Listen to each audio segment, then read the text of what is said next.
everybody, this is Jewelyn. Welcome back to my channel and welcome to another Meet My Plant Friend episode. This is Catherine and we work together and we both teach Pilates and that is how we met. But we do have one thing in common and I wanted to go ahead and invite myself over to have her on my channel. So give this video a thumbs up if you guys enjoy watching these Meet My Plant Friend episodes, because I enjoy talking all things plants with my friends and I think it's super cool that I was able to come over today. So thank you for having me. So we are in her patio, and what city are we in? Los Angeles. We are in Palms. Okay, so Palms is about 5 miles away from where I live, so fairly close. And before we get into talking about all things plants, do you want to just kind of explain to everybody who's watching the video just the environment that you're in, and also where you're from, and how long have you been into plants? Because I know you're fairly new to Los Angeles. I grew up in the South. I grew up in Atlanta. And also spent all my summers in Birmingham, Alabama. So I come from a tradition of lots of vegetable farming. Okay. Both sides of my family, my parents are divorced, had vegetable gardens, and we always worked in the vegetable gardens in the weekends. Okay. I think the first time I personally tried to garden was in New York City. I lived in New York City for about 11 and a half years. How long ago was this? This was in the 90s. Okay. And so I didn't know anything about rooftop gardening, and that's the space I had, was a rooftop. So I went to the Brooklyn Botanic Gardens and took a course on rooftop gardening and learned how to deal with the climate in New York, and specifically rooftop climate, which is good for desert type plants that are very heat tolerant, but also very cold tolerant, and surprisingly enough, very wind tolerant. Okay. So deserty plants did very well, but I also had to learn about containers, no heavy containers, no ceramic, no clay containers. So I had to use plastic containers, which are not very attractive.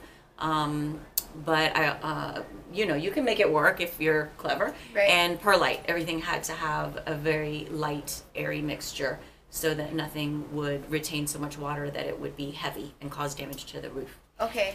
So after New York and everything that you learned, like trying to plant in New York, now I know you came from Florida prior to California. So talk about that, and then having your collection there, what it was like to have plants in Florida versus to where you're at now, rebuilding your collection. Yeah, I think I had the most extensive collection in Florida because I had a house and a patio and a pool deck space. So I had a lot of room for container gardening, and I actually had a landscaped space too. So I had two things to take care of. Okay. The landscape space, but also I could not stop container gardening after living in New York.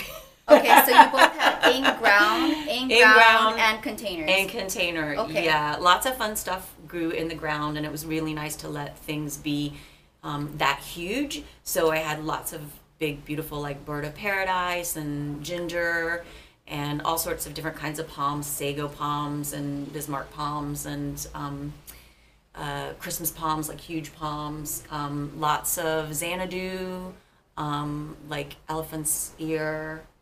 Yeah, elephant's ear. Mm-hmm. And then, like in my patio, I just did lots of fun succulents, and in the portico, like the entrance area to my house, anything that was more shade loving, so like caladiums and pothos and orchids and things like that. Okay, so tell me what it was like and what made you decide to leave all of your plants behind and start fresh in California. Like, why didn't you pack them up and bring them with you? And where did the plants go? So I found all the plant lovers that I could.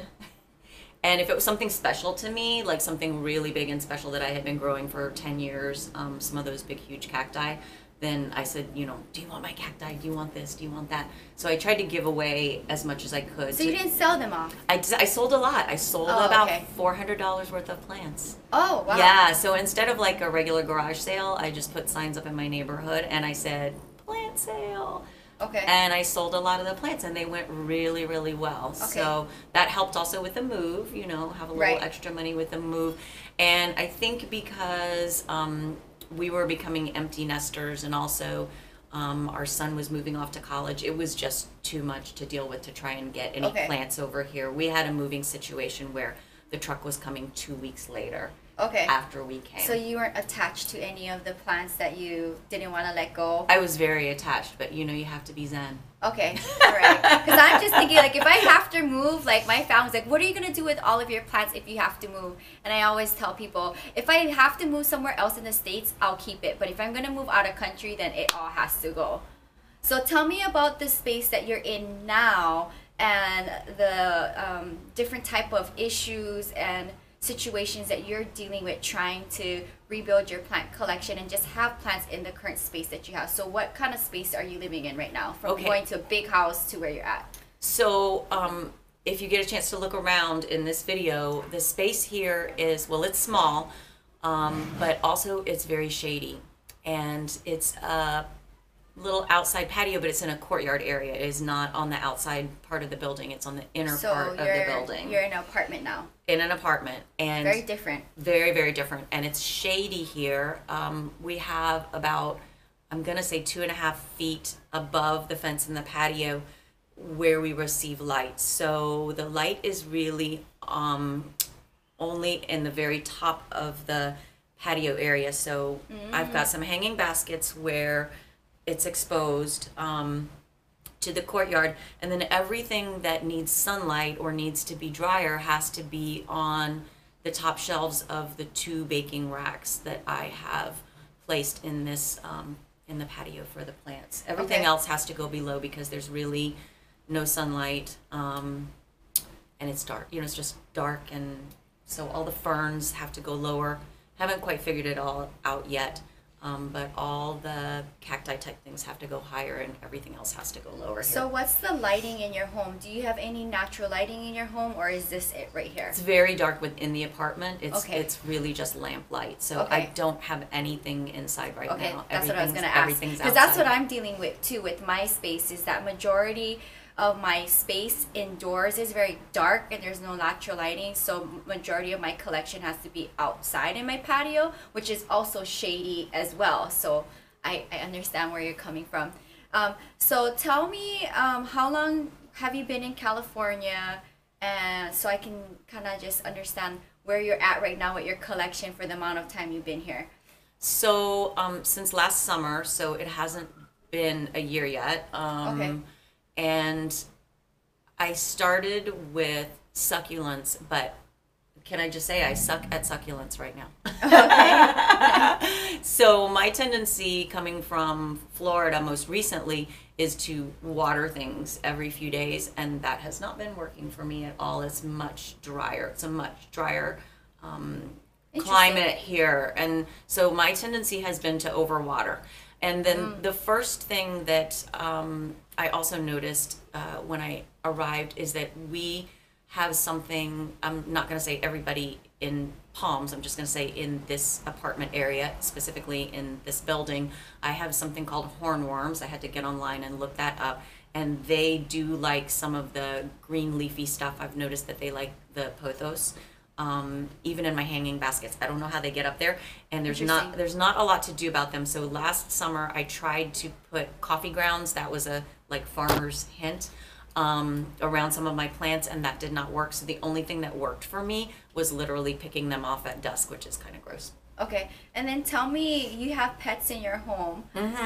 So your cat and your dog, and how is it like to have them amongst your plants? Do you find it to be any problematic issues with having pets and plants? Or because like for me with Ebby, she doesn't care about my plants, and I know a lot of the plants are toxic.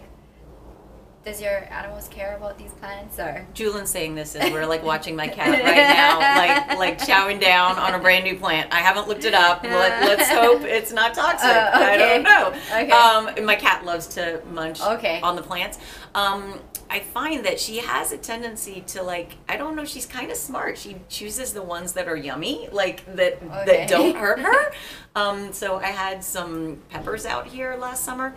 Like little jalapenos and things like that, and she would eat the leaves. So like I don't know how she knows that, you know, Some things are actually like, oh, this is a vegetable versus, you know, something toxic.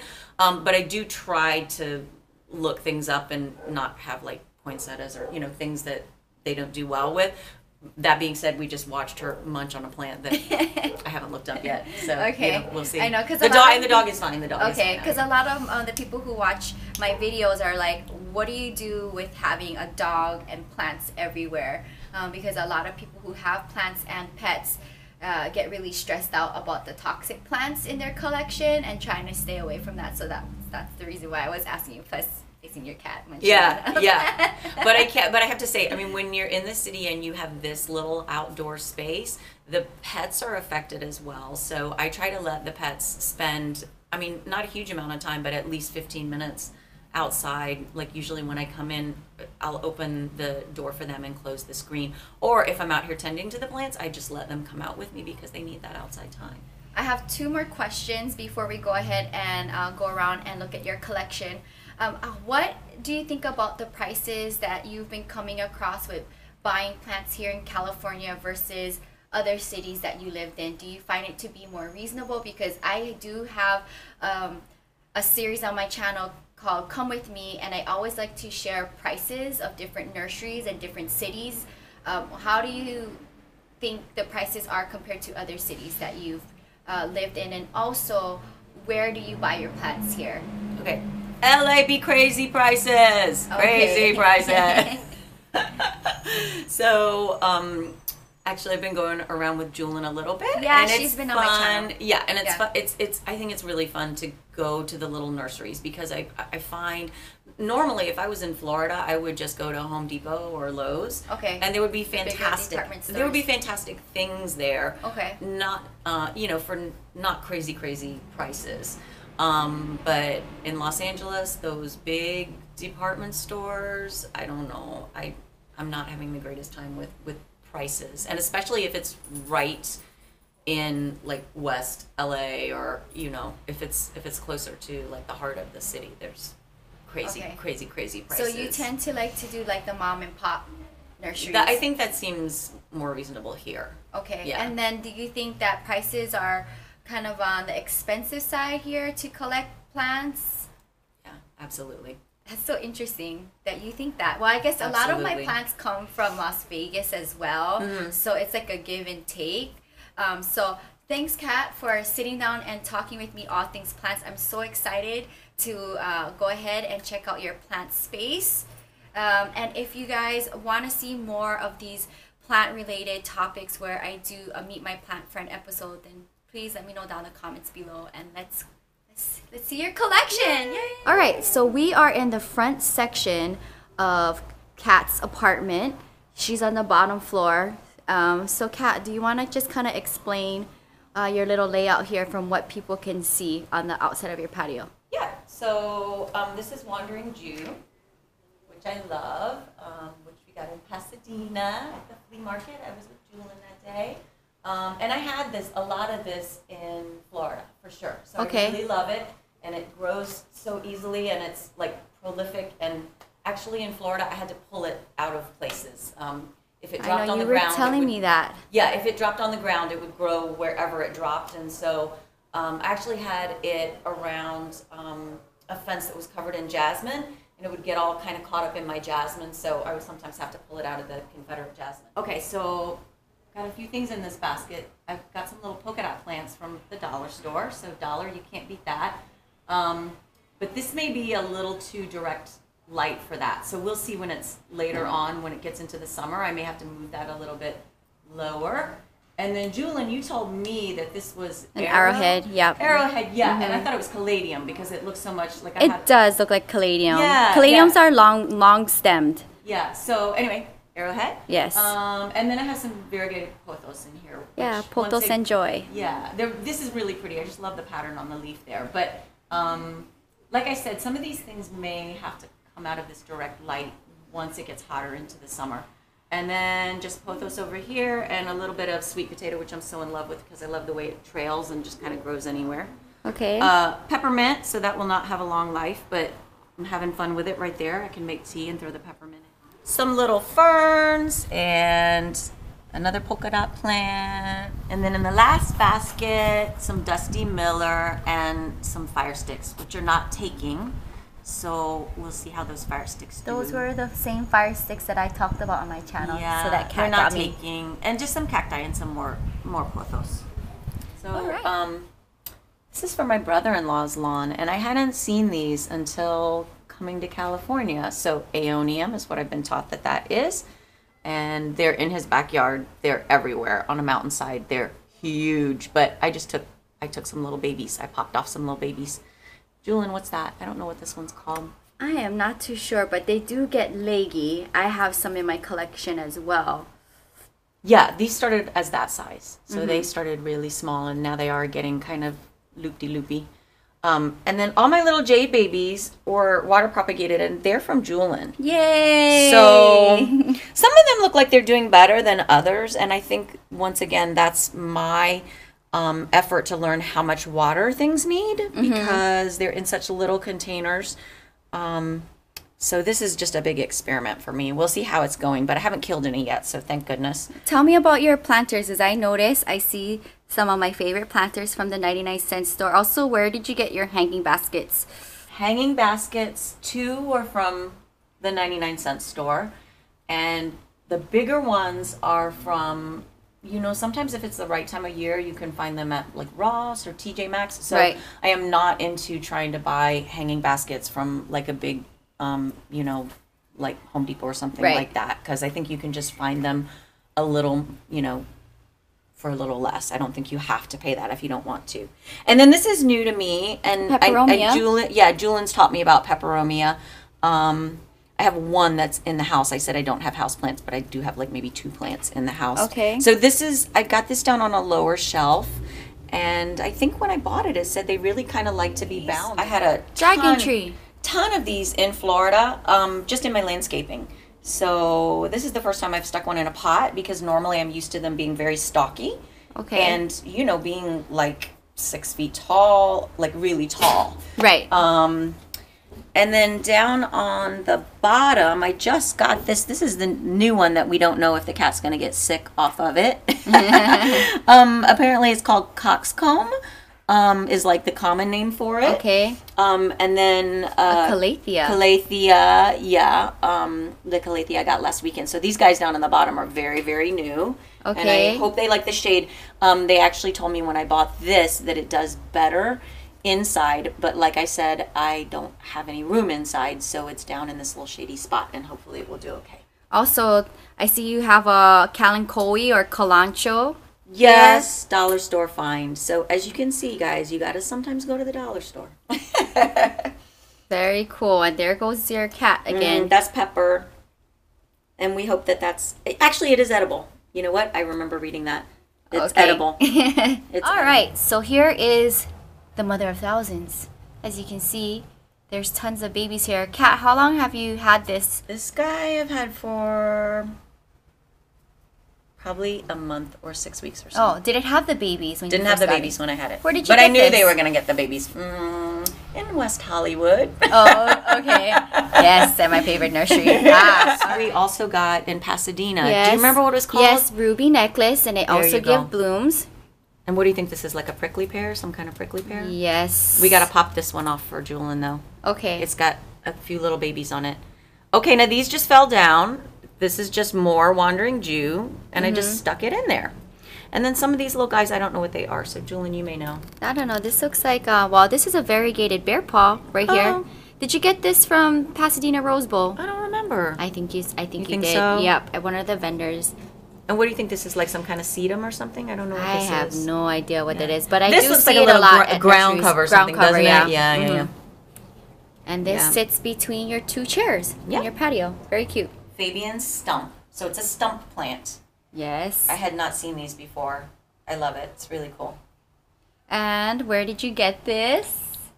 Favorite? My favorite nursery in West Hollywood. Hollywood. Yeah, this is a really cool plant. Actually, I gifted this particular plant for my best friend Jenny, who cuts my grandma's hair and also dyes my hair. So it's a nice plant gift, but definitely a very interesting and trendy plant. And it has like that Zen vibe to it as well. And it's all alone by itself in the pot? Flapjacks. I grew those a lot in Florida. And more Kalanchoe from the dollar store. And I guess that's Echeveria, that looks like, right? I don't know what this is. And I don't know what this is. This, Jewelyn and I call it something different, but it's the same kind of name, so we know it's the same thing. Elephant's food, elephant I call food, it. And I know it is elephant bush. And then this is a jade that Jewelyn just taught me about because I did not know that this was a jade plant. It's a Campfire Jade. So pretty. I love the colors in that. It does trail. More jade babies. Oh, cool. Good. Yep. Maybe I can put it in a basket eventually. Yep. Jewelyn, you knew the name of this, Yeah, right? I think it's some sort of, it almost looks like a crocodile alloy. I want to say maybe it's an alloy, but it could also pass as a succulent. So guys, if you know what type of variation this is, sound off down below. Yeah, because all of my plant friends on the internet, they seem to know everything I don't know. And I don't know what this is either. So do you know what that is? What that looks like some kind of sedum that's very fuzzy. I am not too sure. I know. More things I don't know down here. Like I would say that, I mean, does that look like some kind of Echeveria kind of thing? How long have you had this guy? This one or this one? Both of them. That one I propagated. Okay. That one, strangely enough, things just like fall off and they're not rooted. And, you know, I don't want to like steal things from people, but like around my apartment complex where I live, yeah, for sure. If it's just not in the ground, sometimes I pick it up and try to rescue it. You're just like me. It's a and rescue. Everybody else. It's a rescue. And then talk about that nice, beautiful bird's nest fern down below. Yeah, that fern. I can't even remember where or when I got that fern, but I haven't had it for very long. So basically, I took a break at the end, last summer, at the end of the summer, I took a little break. And, you know, since probably like the new year, I've been adding new things to the collection. So this won't be very old. That won't be any more than a couple months And then old. tell me about the planters here. Where did you get them? So actually did save some of my planters. So even though I didn't bring my plants with me, like this and this and this, I brought just a few nice pots, and like that pot and that pot and that pot. The if it's like a Mexican, like a big Mexican looking pot, I probably brought it with me. So I did bring probably about 1 or 2 containers full of pots with me from I Florida. see you have a little working station here where you hold your supplies. Tell me about this. 2 little work areas. So this is my dirt, my watering can, my spray bottles, and smaller pots for when I've got the little babies to plant. I brought these, but you know, it's surprising to me. I don't need them. In Florida, I needed to keep my pots up off of the ground because it was so hot. Right, it would fry them, but I don't really need those here. So I have all those iron plant stands, but I haven't really used them at all. And I have one more little basket on this. I never had one of these, but I found these at the dollar store, which I love. Yes. I've got this big mat. I talk about it on my channel. Yeah. I use it in Las Vegas. I've got this big mat that I plant Same one on. as me, guys. Love it so much. And then I can just keep, you know, like my gloves, my my eco, like organic, like soap spray, my bug spray, because if anybody's gonna get bitten by a bug, it's gonna be me.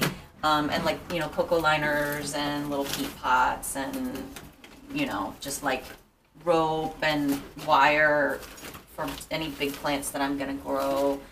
And that's my other little Stash area. I have something similar like that as well, holding different things. All right, let's head on to the Jewelyn presents. What? That's the coxcomb one, so that's for Jewelyn, and then that's a Kalanchoe for Jewelyn.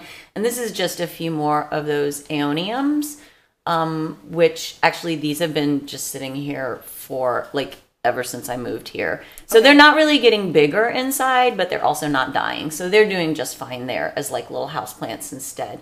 And then Jewelyn, and I think this is a begonia. I just rescued that, and I'm just trying to get a little bit of roots on there before I try to put it in the ground. And hopefully that. All right, Kat. Yeah. All right, so we're gonna pop some stuff off. We're gonna make some poppers. I think that's the best one. Do you think? Yeah, I think I so. think it'll grow. I hope it'll grow. You think I need scissors, or you think I can pop it? Yay! Okay, cacti. Then, because that one's. Then you know something will live. And then let's pop these guys off. Are they ready to pop? Yes. So I'll just lay them on the dirt. after they callus over. It's like popping bubble wrap. It's a good feeling. Oddly satisfying. Yeah. Okay, I hope they don't all fall through the hole down in there. I don't think they were really not root bound. So I'm going to give you one of those, and maybe they'll get really big. That would be cool if they do. What else has babies? Not destroy them. So you got to wiggle them at the end to have a nice, clean propagation. What do you think? This, I'm less certain about whether you can get them to grow because they're so little, but... Kat, I want to say thank you for having me over and sharing with me and also on my channel your plant collection, and just kind of you know, talking all things plants with me. I think that's one of my favorite things to do when I'm not doing everything else that I'm doing. And I wanted to go ahead and give you a few cuttings here. So I brought over one of my baby spider cuttings that I've propagated on my channel several months ago. It is rooted. So I know I gave you one earlier, but I wanted to give you another one. So here's that. And then I also wanted to give you these little propagated babies that I had callusing over on my potting bench. And this is from one of the succulents that I have. So I want to try to see if you can propagate these on your own. So they're callused over. So all you have to do is lay them on the dirt. Okay. So keep me posted on that. You've been doing so good with my jade cuttings. So I'm going to give you a little challenge. And then this is something that you already have in your collection. But this particular one, I also propagated from one leaf into this cutting. And it is rooted. So keep me posted with these cuttings. And thank you for having me over. If you guys enjoyed this Meet My Plant Friend episode, let me know down in the comments below. Thumbs up the video. Subscribe to my channel. You can find more on my blog at ilovejewelyn.blogspot.com. Aloha. Bye.